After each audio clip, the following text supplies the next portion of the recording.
cold outside, but the fire keeps us warm. Hello YouTube, j'espère que tu vas bien, je suis ravie de te retrouver aujourd'hui pour une nouvelle vidéo et aujourd'hui je vais vous filmer la FAQ sur ma sleeve. Donc j'avais eu un commentaire d'une personne qui m'avait dit que c'était dommage de ne pas parler un peu plus de ma sleeve. C'est vrai que je vous ai fait une vidéo sur mon parcours etc. et depuis j'en ai pas reparlé parce que je savais pas si c'était un sujet qui vous intéressait vraiment etc. Et suite à ce commentaire, je vous ai posé la question et vous m'avez tous répondu oui. Donc je vous ai ouvert une petite boîte aux questions sur mon téléphone. On va y répondre ensemble. Je sais pas si j'ai énormément de questions, je vous avoue que j'ai pas trop regardé. J'avais mis les questions en anonyme parce que je sais qu'en anonyme en général les gens se lâchent un peu plus. J'ai quand même pas mal de questions. Alors, la première question c'est: ton mari était ok pour cette opération ou pas trop? Alors je vous avoue qu'au début, il voulait pas que je la fasse entre guillemets. Pour lui c'était pas nécessaire puisque il m'aimait de quelque manière que je sois costaud, pas costaud, etc. Il m'a dit je t'aime comme tu es. Donc il m'a pas forcément dit non, il m'a pas forcément dit oui. Il m'a dit qu'il me soutiendrait quelle que soit ma décision. Après, je l'ai surtout fait pour moi, pour un point de vue santé, que pour lui plaire, etc. Mais sa crainte, c'était que suite à cette opération, on se sépare. Vous savez que malheureusement, c'est arrivé. Donc voilà, c'est vrai qu'il avait cette peur, surtout que en fait, une fois que j'ai maigri, je le quitte. Après, je pense pas du tout que je l'ai quitté à cause de ça, hein. J'avais mes raisons. Et puis voilà, c'est la vie, c'est comme ça. Mais ouais, au début, il était pas trop pour, il avait peur. Mais après, je pense que c'est, voilà, comme tout le monde avait peur qu'il m'arrive quelque chose, que je meure, qu'il y ait des complications, que ça se passe pas bien, que le après soit difficile. Il y en a qui après doivent se faire opérer de différentes choses parce que la sleeve s'est pas très bien passée. Donc forcément, il n'était pas très enjoué, etc. Mais il savait que c'était pour ma santé, que c'était pas une question de vie ou de mort, mais que quand même j'avais beaucoup de poids, j'avais beaucoup de difficultés, que ce soit à parler, à monter les escaliers, à suivre mes enfants. Voilà, j'avais vraiment atteint un poids qui nécessitait de faire l'opération, sinon je ne l'aurais pas fait. Et forcément, voilà, il avait cette peur que je le quitte après, mais il m'a accompagnée du début à la fin. D'ailleurs, on s'était séparés juste avant l'opération, et on s'était remis ensemble, et il avait été là pour moi à l'opération quand même. Il m'avait dit de toute façon, même si on ne s'était pas remis ensemble, j'aurais été là pour toi, pour les enfants, etc. Parce que tu es quand même la mère de mes enfants, la femme de ma vie.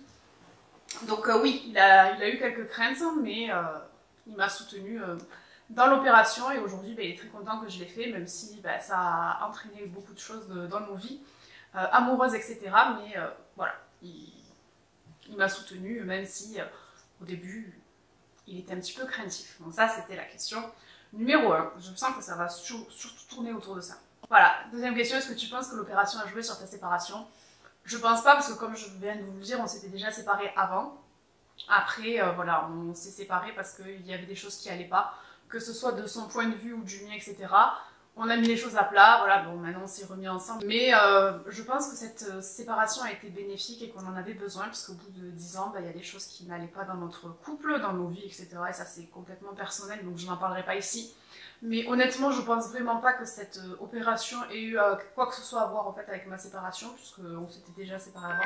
Donc je ne pense pas du tout que cette opération ait joué sur ma séparation. Je pense qu'au final, on se serait séparés quand même d'une manière ou d'une autre.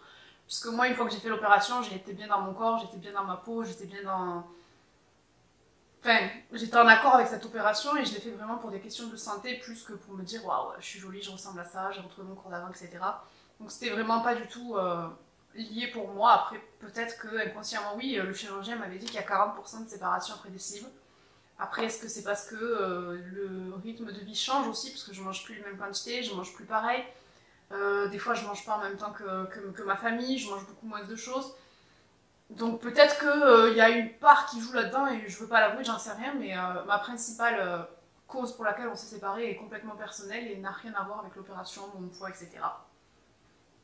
Mais je savais que j'allais avoir des questions de ce style. Ensuite, ça concerne pas la sleeve. J'aime ton style, merci. Tu me manques, je ne t'ai pas vu depuis longtemps. Bah écoute, tu sais pas qui tu es, mais envoie-moi un message. Comment se passe ta semaine? Ma semaine se passe plutôt bien. Là, j'ai eu le Covid, donc à l'heure où je filme, par rapport à quand j'ai posé la question, voilà. Après, est-ce que c'est comment se passe ta semaine par rapport à la sleeve, à l'alimentation, etc. Comme je vous l'ai dit, il y a des périodes en fait où le matin, je mangeais plus. Je ne pouvais plus rien avaler, c'était impossible, je ne déjeunais pas. Je commençais à manger que vers midi. Ensuite, je faisais que 2 repas par jour. Donc là, cet été, j'ai vraiment eu un gros souci de santé. Je suis vraiment tombée très bas niveau poids. J'avais jamais été aussi mince, je crois. Ou alors je devais avoir 10 ans la dernière fois que je faisais ce poids-là. Et j'ai eu beaucoup d'examens. En plus, bah, entre temps, j'ai appris que j'étais enceinte, je le savais pas forcément, vu que c'était pas trop prévu. Donc je pense que ça a aussi joué sur mon état de santé. À ce moment-là, je suis tombée à 59 kilos, je faisais des vertiges, des malaises, la tête qui tournait. Dès que je mangeais, je vomissais. Enfin, vraiment, c'était une catastrophe. Et j'avais beaucoup de carences. Donc là, je suis vitaminée. Encore plus, là, enceinte, j'ai vraiment toute une batterie de médicaments à prendre jusqu'à la fin de ma grossesse. Mais voilà, sinon, clairement, mes repas, ça se passe mieux. Là, le matin, j'arrive à déjeuner. Je me suis forcée pendant un temps et maintenant, je mange un peu le matin. Je prends une petite collation vers 10h. Ensuite, bah, à midi, je mange. J'attends un petit peu, une demi-heure, trois quarts d'heure, je mange mon dessert. J'essaye de me forcer aussi pour avoir tous les aliments qu'il faut pour bébé. Puisque tout ce que je mange, il me le pompe quand il accepte. Là, parce que bien souvent, je mange, ça lui plaît pas. Et après, je fais soit une petite collation l'après-midi, soit pas. Et le soir, bah pareil, je mange avec mes enfants. Et une fois qu'ils sont au lit, que je me cale devant la télé, je mange mon dessert. Je m'étais mis au sport aussi, je faisais du sport tous les jours, entre midi et 2 au boulot. Et puis bon, j'ai dû arrêter, puisque malaise, vertige, etc. Et au final, on sait pourquoi. Le dernier crush, rien à voir avec ma sleeve. Alors je réponds pas aux questions qui ont rien à voir avec la sleeve. Ah, je suis aimable, merci. C'est pas ce que tout le monde me dit, surtout là avec la grossesse. Ton sens de l'humour me fait craquer. Bah écoutez, combien de temps a duré mon parcours? Mon parcours a duré... Combien de temps il a duré mon parcours? J'y suis allée en septembre-octobre voir le chirurgien pour lui dire que voilà, je voulais faire l'opération parce que j'avais déjà essayé de maigrir par moi-même. En fait, tout a commencé, je vais vous raconter comme ça. Quand j'ai eu mon premier, j'ai pris 45 kilos en un an, donc pas forcément que la grossesse, mais j'ai arrêté de fumer. Je me suis installée avec mon chéri, je suis tombée enceinte, j'ai pris 20 kilos. Et à l'accouchement, j'en ai perdu 14. Et après, impossible pour moi de perdre du poids, j'y arrivais pas. J'ai fait une diététicienne, j'ai fait Weight Watcher, j'ai vraiment essayé pendant des années de maigrir et j'ai pas réussi.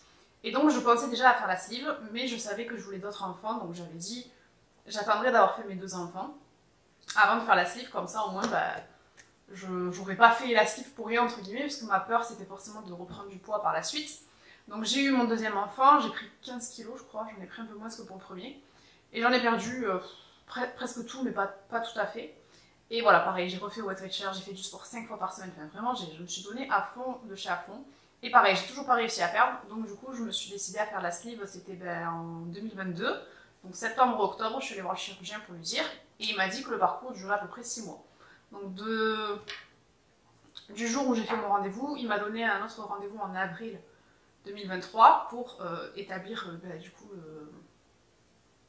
comment dire, il m'a donné rendez-vous en avril pour clôturer en fait le parcours. Donc pendant tout ce laps de temps de septembre à avril, j'ai fait des batteries d'examen, donc j'ai vu le cardiologue, j'ai vu le pneumologue, j'ai fait le test de l'apnée du sommeil aussi, j'ai fait une gastro machin là pour voir mon estomac, j'ai fait des examens aussi pour mon cœur, savoir s'il allait suivre l'opération, tout ça, comment ça allait se passer. Et ensuite je l'ai vu en avril, donc en avril j'avais fini mon parcours, on avait établi une date, donc au début je devais me faire opérer en mai, le 22 mai je crois. Et puis entre temps mon chirurgien a eu un accident, donc la sleeve a été décalée. Et au final je me suis fait opérer le 27 juin. Et ça a duré quelques heures, je me rappelle j'étais comme ça. J'ai une phobie des opérations, moi je déteste tout ce qui est opération. Alors pourtant j'en ai eu, j'ai eu 2 césariennes, des vents de sagesse, etc. Et je supporte très mal les anesthésies générales. Quand je me réveille je suis dans le pâté. J'ai peur de mourir pendant l'anesthésie générale, c'est même pas l'opération elle-même qui me fait peur, c'est vraiment, je déteste ne pas contrôler les choses, et le fait qu'on m'endorme sans mon accord, ça me stresse. Donc j'étais vraiment très stressée, je tremblais, ben, mon chéri était là avec moi ce jour-là, il m'a tenu la main et tout, et franchement j'étais à 2 doigts de lui dire viens on s'en va. Je la fais pas finalement, j'ai trop peur. Donc du coup bah, je suis partie au bloc vers midi je crois, et l'opération a duré quelques heures, alors c'est trop bizarre parce qu'on est sur une espèce de fauteuil mi-assis, mi-couché, à poil avec leur espèce de blouse là, j'avais le cul qui tombait, j'avais les jambes dans des bottes et ça faisait un bruit bizarre. Et après je me rappelle, ils m'ont mis le masque sur le nez, ils m'ont dit compter jusqu'à 10 et là je me suis réveillée après en chambre quelques heures plus tard. Donc du coup le parcours a duré de septembre-octobre, je sais plus trop, jusqu'à 27 juin la date de l'opération, mais bon normalement c'était avant, mais voilà, la vie fait que des fois ça se passe pas comme prévu. Combien de temps a duré ton post-op? Mon post-op, je crois que je suis restée 2-3 jours à la clinique. Ouais. Et comment ça s'est passé? Alors, comment ça s'est passé? Écoutez, je pense que ça s'est bien passé. Le premier jour, je me rappelle de rien. Je me réveillais, je me rendormais, je me réveillais, je me rendormais. Je faisais que ça. Je me rappelle vite fait que ma mère et ma soeur sont venues parce que j'entends leur voix, mais franchement, je me souviens plus Enfin voilà, je sais qu'elles sont venues, mais c'est tout, je me souviens de rien. Et comment ça s'est passé? Ça s'est bien passé. Le premier jour, on mange rien, on boit pas rien du tout.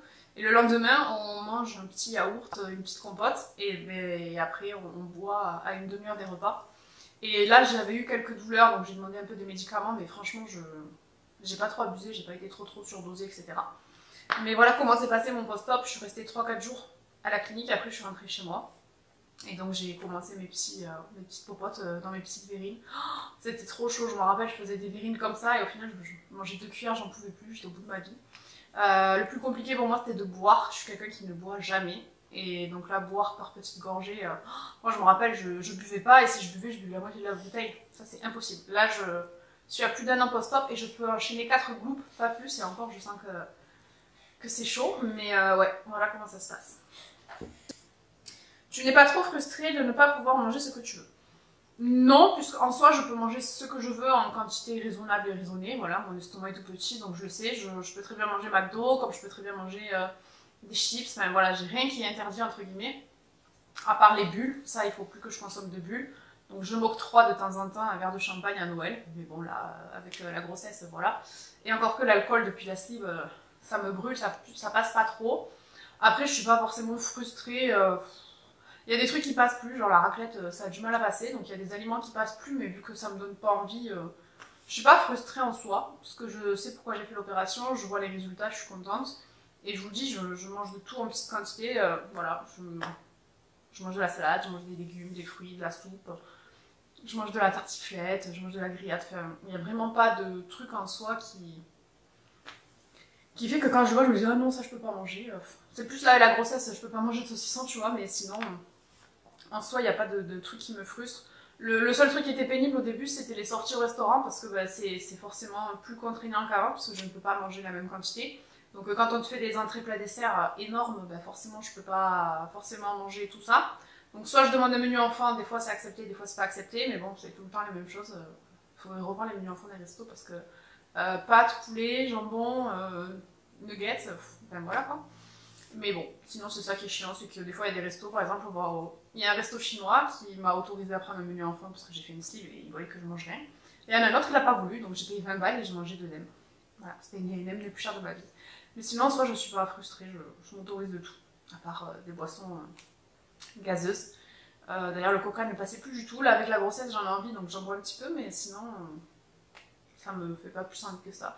Puis j'ai tellement peur là de regrossir que je fais attention. Est-ce qu'il y a des aliments que tu ne peux plus manger? Ben voilà, typiquement il y a des aliments qui passent plus. Alors pendant un moment c'était l'aubergine, ça passait plus, j'adorais la courgette, l'aubergine, et là je peux plus du tout en manger. Après par contre il y a des aliments que je remange de la banane alors que depuis ma première grossesse ça passait plus. Donc il y a des aliments des fois qui passent pas, c'est par période. La dernière fois j'avais une envie de spaghetti bolognaise mais un truc de fou. Et je sais pas si c'est parce que j'ai mangé trop vite mais voilà. Sont ressorties aussi vite qu'elles sont rentrées. Donc des fois ça m'arrive encore au bout d'un an de vomir et de pas tolérer certaines choses, mais après en soi quasiment tout qui passe. Combien de temps durent tes repas? Alors en général mon repas il dure le même temps que celui de mes enfants, on passe à table, je mange en une demi-heure, j'essaye de manger lentement et j'étale mes repas, ce que je vous disais, je mange mon plat principal avec mes enfants et eux quand ils ont fini de manger, ben, moi je reste un peu plus longtemps à table ou alors je me mange un yaourt vers 14h, etc. Mais sinon, mes repas durent pas forcément une éternité non plus. Avant, oui. Au tout début de ma sleeve, je mettais plus d'1 heure pour manger. Là, je me rends compte qu'il y a des fois où je mange beaucoup trop vite et il faut que je fasse attention justement parce que mon estomac peut se redilater, etc. N'as-tu pas peur de regrossir? Évidemment. Évidemment, je pense qu'on a tous cette peur. À un moment donné, j'étais tellement obsédée, je me pesais mais tous les jours, le matin, le soir, tous les jours. Si je prenais 1 kilo dans la semaine, je mangeais plus parce qu'il y avait une période où je mangeais beaucoup de cochonneries, de bonbons, etc. Et je me pesais tous les jours, mais c'était maladif, je devenais folle, je disais à mon chéri, ah là là, j'ai pris 200 grammes, oh là là, j'ai pris 1 kilo. Enfin, vraiment, c'était une catastrophe, c'était plus vivable pour moi, donc j'ai arrêté de me peser. Puis après, quand on s'est séparés, j'avais plus de balance, donc pendant un mois, je me suis pas pesée. Et j'ai vu que mon poids se régulait tout seul, donc en gros, je me suis stabilisée entre 60 et 65 kilos. Ouais, 62-65. Et voilà, c'est à peu près bien. Bon, là, avec la grossesse, je suis presque à 70, donc j'ai pris presque 5 kilos. Mais je sais que je fais très attention parce que j'ai pas envie de regrossir et d'avoir perdu en fait tout ce que j'ai fait. Mais ouais, je sais plus c'est quoi la question. Alors, recommanderais-tu la sleeve? Alors, ce que je vais la recommander, je ne suis pas médecin, je ne suis personne pour dire qui doit la faire ou pas. Juste, si vous avez envie de la faire, que vous hésitez, bah, voyez avec votre médecin si c'est possible, hein, parce que c'est pas tout le monde qui peut la faire. C'est un changement de vie, que ce soit l'alimentation, que ce soit le sport, que ce soit tout. Donc moi, je suis personne pour vous dire faites-le pas. Enfin, je suis pas médecin. Si vous en ressentez le besoin et que c'est accepté, ben, moi je vous dis go, tant mieux, ça a changé ma vie. Mais après, si vous êtes très bien comme vous êtes et que vous avez pas envie de la faire, je vais pas dire à quelqu'un, tu devrais faire la sleeve. Enfin, jamais, je suis pas comme ça. Moi, je l'ai fait pour moi parce que j'en avais envie, besoin et que rien d'autre ne fonctionnait. Mais jamais j'irai dire à quelqu'un, fais la sleeve. Moi, je l'ai fait, ça m'a changé la vie. Oui, je l'ai fait, ça m'a changé la vie, mais c'est pas parce que ça a changé ma vie que. Voilà, après, s'il y a des complications, s'il y a des soucis, moi, je suis la Suisse. Si c'était à refaire, est-ce que tu la referais? Évidemment. Franchement, oui, si c'était à refaire, je la referais, même si ça a entraîné beaucoup de choses, beaucoup de douleurs, beaucoup de problèmes, que ce soit. Encore que je trouve que ça va, à part les piqûres avec les bleus, mais bon, ça, j'en avais déjà pour mes césariennes. Après, voilà, il y a des jours où je vomis, il y a des jours où c'est dur, il y a des jours où je suis fatiguée, mais franchement, si c'était à refaire, je le referais. Après, c'est chacun vit la chose aussi à sa manière. Combien de repas fais-tu par jour? Bah, normalement, je fais 3 repas et 1 ou 2 collations, ça dépend. Des fois, je me prends un petit yaourt nature sucré, un fruit. Le soir, j'adore faire ça. Je me prends un petit alpro avec des fruits. Manges-tu des trucs spéciaux? Alors, non. À un moment donné, oui, je consommais des skiers, je consommais des produits hypo, là, hyper protéinés, etc. Mais en fait, c'était trop épais, j'arrivais pas à les finir.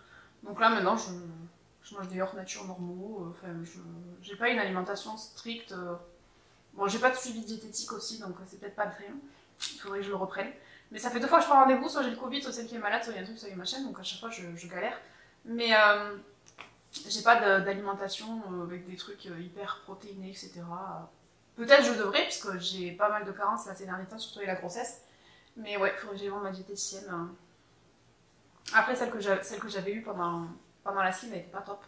Parce que je lui avais dit que je... Bon, je suis désolée, je continue avec mon téléphone. Ma caméra a surchauffé, elle me saoule. Je l'ai payé un œil et je ne peux pas filmer plus de 5 minutes. Ça m'énerve. Donc, je vous disais que j'avais un suivi diététique pendant la sleeve et à cette époque, je mangeais plus de viande. Franchement, je pouvais pas, ça me dégoûtait. Je pouvais plus du tout avaler de viande. Là, depuis la sleeve, ça va beaucoup mieux. Mais vraiment, je mangeais que des produits végés, etc. Et je mange pas d'œufs. Ça, par contre, je supporte pas les œufs. Et encore que, ben, fois, j'ai eu une lubie, je me suis fait un œuf au plat et des œufs mimosa. Mais voilà, sinon, tout ce qui était viande et œufs, je mangeais pas. Et la diététicienne m'avait dit que ce serait très compliqué avec une alimentation végétarienne de faire la sleeve et qu'il fallait que je me force à manger de la viande et des œufs, etc. Et j'aimais pas son discours. Enfin, je sais pas, si demain, si t'as quelqu'un qui est végétarien ou vegan, tu vas pas lui interdire de faire la sleeve parce qu'il y a d'autres sources de protéines, je pense, que tu peux apporter. Et j'ai pas du tout aimé son discours ni son accompagnement, donc j'ai pas continué avec elle. Et là, j'ai une copine qui a fait la sleeve aussi à 2 jours d'intervalle de moi, qui a une super diététicienne. Et c'est cette dame que je veux voir, mais à chaque fois, on a des petits soucis. Ensuite, je me suis noté les questions, du coup, vu que je filme avec mon téléphone. Combien de poids as-tu perdu? Alors, combien de poids j'ai perdu? Là, de tête, je ne sais pas. Si on prend le poids le plus bas ou si on prend mon poids actuel. Ouais, au plus top de ma forme, j'ai perdu 49 kg. Voilà. Donc, après, j'ai repris un petit peu. Donc, j'ai perdu, on va dire, 45 kg depuis mon opération. C'est à peu près ce que j'avais pris. Et encore que, parce que quand j'ai rencontré mon chéri, je faisais 68 kg. Bon, là j'y suis presque avec la grossesse, mais j'étais à 65. Donc au final, j'ai perdu ouais, quasiment 50 kg grâce à la sleeve et je revis, je suis espantée. Alors, est-ce que ta peau pend ou est-ce que tu as des vergetures, etc. Alors, ma peau pend un petit peu là, ici, mais franchement, je trouve que ça va parce que je n'ai pas fait de sport dès le début. J'ai pas mis de crème, enfin, franchement, je suis vraiment un très très mauvais élève. Mais ouais, là, ça pend un petit peu, mais franchement, je trouve que ça va. Les cuisses, c'est à peu près pareil. Le seul truc qui me gênait vraiment, c'était la poitrine. Alors, j'ai perdu tous mes seins. J'avais une poitrine magnifique. Ça a toujours été pour moi un atout. Et là, vraiment, je me suis retrouvée avec des gants de toilette. J'étais dégoûtée. J'avais dit à mon chéri que je ferais un lifting. Pas les refaire, les faire grossir parce que j'aime pas les opérations. Et mon corps tolère très très mal comment on dit, les corps étrangers. Genre le stérilet, j'ai fait des rejets, etc. Donc, je veux pas me faire opérer des seins. Mais je voulais faire un lifting pour les remonter. Bon, là je suis enceinte donc c'est pas possible et en plus avec la grossesse j'ai repris un peu de poitrine, beaucoup même, et après le ventre. J'ai ce tablier qui pend. Alors je sais pas si c'est le poids ou si c'est parce que j'ai eu 2 césariennes et que forcément j'avais déjà ça. Logiquement je devais me faire opérer. Donc j'ai eu l'accord de mon chirurgien pour faire la chirurgie réparatrice. Je voulais pas la faire cette année parce que je me suis dit on sait jamais si tu perds encore quelques kilos. Enfin, je connais des gens qui au bout de 4-5 ans de sleeve ne l'ont toujours pas fait. Donc je me suis dit moi au bout d'1 an c'était trop tôt, j'avais peur. Puis bon, j'ai peur des opérations, faut se l'avouer aussi. Donc du coup, je comptais la faire que l'année prochaine. Bon, là, entre-temps, ben voilà, je suis tombée enceinte, donc forcément, ben, c'est retardé. Mais ouais, je voulais faire la dominoplastie, ça c'est clair et net. Me faire retirer ce tablier, parce que là, même enceinte, j'ai ce petit bout qui pend, ça me dégoûte. C'est vraiment Franchement, si je devais changer qu'un truc, c'est ça. C'est refaire le ventre. Je sais que c'est l'opération la plus douloureuse, entre guillemets. Mais ça, c'est celle que vraiment je ferais sûr et certain. Après, les bras et les cuisses, si c'est nécessaire, je le ferai, mais franchement, c'est pas ma priorité. Et ma poitrine, je pense que je ferai un lifting plus tard, si je peux le faire. Faut voir si c'est pris en charge, etc. Mais je ferai pas refaire mes seins, je veux pas de fausse toutoune, etc. Donc voilà pour ce qui est de la chirurgie. Je devais la faire cette année, mais enfin, je devais. J'ai l'autorisation pour la faire puisque j'ai perdu assez de poids et que je suis stabilisée. Mais voilà, c'est pas ma priorité. Puis bon, bébé est venu dire non, tu feras pas d'opération cette année. Enfin si, mais une césarienne, pas de la chirurgie reconstructrice. Donc voilà, après, je vois des gens qui sont hyper fatigués, qui ont des cernes, des trucs marqués. Moi, je trouve pas en soi que... Enfin, quand tu me vois comme ça, je pense pas que ça se voit que j'ai fait une slip. Donc franchement, je trouve que ça va, je touche du bois, j'ai pas trop ramassé. Alors, où tu t'es fait opérer? Je vais pas forcément vous le dire parce que déjà, j'ai pas trop envie qu'on sache exactement où je suis. Mon chirurgien a une bonne renommée. Dès que je parle de sleeve avec des gens, il y en a plein qui l'ont vu, qui ont fait avec lui. Mais voilà, dans les Pyrénées-Orientales, il y en a plusieurs qui le font. Et c'est pas à moi de vous dire, allez voir telle ou telle personne. C'est vous au feeling. Je pense que voilà, avant de choisir de faire cette opération, il faut que le feeling passe avec le chirurgien parce qu'il va quand même vous enlever la moitié de l'estomac, hein, même plus. Donc si le feeling il passe pas, voilà. D'ailleurs c'est ce qu'il m'avait dit aussi pour la chirurgie réparatrice. Il m'avait donné plusieurs noms, il m'a dit il faut pas hésiter à faire plusieurs rendez-vous, avoir plusieurs personnes, avoir plusieurs fois le chirurgien, etc. Parce que c'est quand même lui qui va reconstruire votre corps, donc si le feeling ne passe pas... Donc voilà, je trouve pas ça forcément nécessaire de vous dire... En soi, le nom de mon chirurgien, ça va rien m'apporter. J'ai une copine qui l'a fait avec un autre chirurgien et son opération s'est très bien passée aussi. Combien t'as coûté l'opération? Alors, en soi, on te dit que l'opération ne te coûte rien, que c'est pris en charge par la sécu, etc. C'est faux. J'ai fait plein d'avances, donc ça a été remboursé, mais putain, avec la mutuelle, je vous dis pas la galère. Donc j'ai fait beaucoup d'avances sur certains frais, que ce soit le pneumologue, la apnée du sommeil, le test là où on m'a pris un petit bout de sang, là, qu'on m'a coupé l'oreille, j'ai payé 130 € et bon, ça a été remboursé. Le seul truc qui n'était pas remboursé, c'était certaines prises de sang. Il y a des prises de sang où il y avait des choses complémentaires à faire, tout ce qui est vitamines, d'autres trucs, etc. Ça, c'était pas remboursé, donc il y a des prises de sang qui m'ont coûté jusqu'à presque 100 balles. Mais bon, il faut le faire, hein, parce que je me voyais mal arriver le jour J et lui dire, bah non, mes prises de sang ne sont pas faites parce qu'il faut payer. Donc ça, je les ai fait. Même là, au bout d'1 an post-sleeve, je vois toujours mon chirurgien une fois par an, mon endocrino. Bon d'ailleurs, je n'ai jamais vu mon endocrino, hein. Il a annulé le rendez-vous, je lui ai envoyé ma prise de sang et puis il m'a dit ce qu'il fallait que je prenne. Ça, je trouve ça un peu nul, mais bon, c'est comme ça. C'est le désert médical. Et ouais, les prises de sang me coûtent toujours de l'argent, entre 50 et 70 €, ça dépend des fois, mais c'est une fois par an et je pense qu'il vaut mieux le faire que de ne pas le surveiller. Et après, s'il y a des soucis, bah voilà. Donc voilà, l'opération m'a pas coûté en soi énormément d'argent, mais après, j'ai pas eu de gaine. Il y en a plein qui portaient des gaines, des trucs, des machins. On m'a dit, ouais, tu vas voir, tu vas mettre une gaine, c'est 200 €, c'est pas remboursé. Non, j'ai pas mis de gaine. Alors peut-être que ma peau aurait été moins relâchée, mais j'ai pas eu de dépenses en plus comme ça. J'ai eu des frais d'honoraires de dépassement, hein, comme tout le monde. Je sais pas pourquoi, mais à chaque fois, on te dit, c'est comme là pour mon accouchement, là, on me dit, vous avez 3 anesthésies sur 5 qui ont un dépassement d'honoraires. Vous êtes sûr que je vais tomber sur celui qui a un dépassement, mais bon, c'est pas grave. Est-ce que tu te reconnais? N'as-tu pas peur de l'image que tu renvoies? Alors, je vois ce que tu veux dire. J'ai justement mon médecin là, qui est parti à la retraite, il me disait qu'il avait un patient à lui qui a fait la sleeve et qui a perdu 60 kg. Et il ne se reconnaît plus, il est suivi psychologiquement et tout parce que bah, il se reconnaît plus et il a du mal. Alors, il y a des fois où ça me perturbe parce que je trouve que comme ça en ayant maigri, je ressemble à ma soeur. Donc il y a des angles de vue où je me vois, je vois ma soeur. Mais sinon, soit je me retrouve comme j'étais avant, donc je suis heureuse de me voir comme je suis là. Je retrouve le visage que j'avais sur les photos de quand j'avais 15 ans, 16 ans, etc. Donc je n'ai pas peur, je me suis reconnue, je me suis retrouvée. Et là, ce qui me fait vraiment délirer, c'est quand je vois mes stories Insta, Facebook, tout ça, d'il y a 1 an, 2 ans, 3 ans, je me dis, mais meuf, enfin, je me voyais pas aussi grosse. Je savais que j'étais grosse, que voilà, c'est comme ça, mais je me voyais pas comme ça. Enfin, mon visage était bouffi, mes yeux ils étaient collés, ma bouche, enfin, je me voyais, je me dis, mais meuf, mais tu sais, je me fais de la peine, je me dis, mais comment t'as fait pour te laisser devenir comme ça, enfin, pourtant, c'est pas faute d'avoir eu des réflexions, que ce soit de ma famille, plus ou moins gentilles, parce qu'ils ont tous leur façon de communiquer leur truc. Mais ouais, non, je me suis dit, mais meuf, enfin, plus jamais, te fais pas ça. Enfin, t'as été méchante avec toi-même, tu t'es laissé vraiment aller dans un état. Oh, c'est une catastrophe. Donc, non, je me reconnais, je suis bien dans ma tête, je suis bien dans mon corps. Je m'habille comme je veux, ça c'est vraiment le plus. Je m'habille, alors qu'avant, il y avait des choses que je ne m'autorisais pas parce que je me trouvais pas belle. C'est complètement stupide parce qu'il y avait des femmes rondes que je trouvais magnifiques et tout leur allait bien et elles avaient un style, mais j'adorais. Mais moi, je me l'interdisais parce que j'y arrivais pas. Donc là, je suis vraiment contente, mais c'est vraiment juste la petite cerise sur le gâteau. Après, de pouvoir courir après mes enfants, de pouvoir monter les escaliers sans être essoufflée, de pouvoir faire une longue phrase parler comme ça, là, sans être essoufflée, je revis. Donc voilà. Je pense que c'est à peu près tout. Après, si vous avez d'autres questions, si vous voulez savoir, par exemple, qu'est-ce que je mange, une semaine dans mon assiette, une journée dans mon assiette. C'est vrai qu'en ce moment, je fais pas mal de contenu bouffe depuis que j'ai fait la slip, mais j'adore cuisiner, j'adore faire à manger. Pourtant, je mange pas grand-chose et juste des fois de faire le repas, ça me cale, j'en ai plus envie. La dernière fois, j'ai fait un couscous, j'en ai ramené à toute ma famille, j'ai fait des gaufres, j'en ai ramené à toute ma famille. Mais voilà, j'adore cuisiner, donc si ça vous intéresse que je vous montre un petit peu, voilà. Après, je fais pas forcément des recettes hyper... diététique, il faudrait que je revoie ma diététicienne, mais...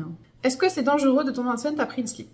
Dangereux, je sais pas. Je vous avoue que depuis que je sais que je suis enceinte et j'essaye d'appeler mon chirurgien, je n'ai pas de réponse. J'ai envoyé des mails, j'ai appelé... Donc j'ai complètement lâché l'affaire. Il y a des risques, on dit en général qu'il faut attendre 18 mois avant de tomber enceinte. Bon, moi ça faisait pas 1 an, mais je me voyais pas du tout avorter, voilà, c'est un autre sujet. Mais voilà, il est arrivé, il est là, et je fais avec, et ça se passe bien. Il y a des fois où c'est dur, où j'ai mal, où je suis fatiguée. Alors ça c'est sûr, les premiers mois j'étais au bout de ma vie fatiguée, je vous jure que j'avais du mal, je me dis mais qu'est-ce qui m'arrive? Au final, il y avait un petit bébé qui était en train de pomper toute l'énergie que je n'avais pas.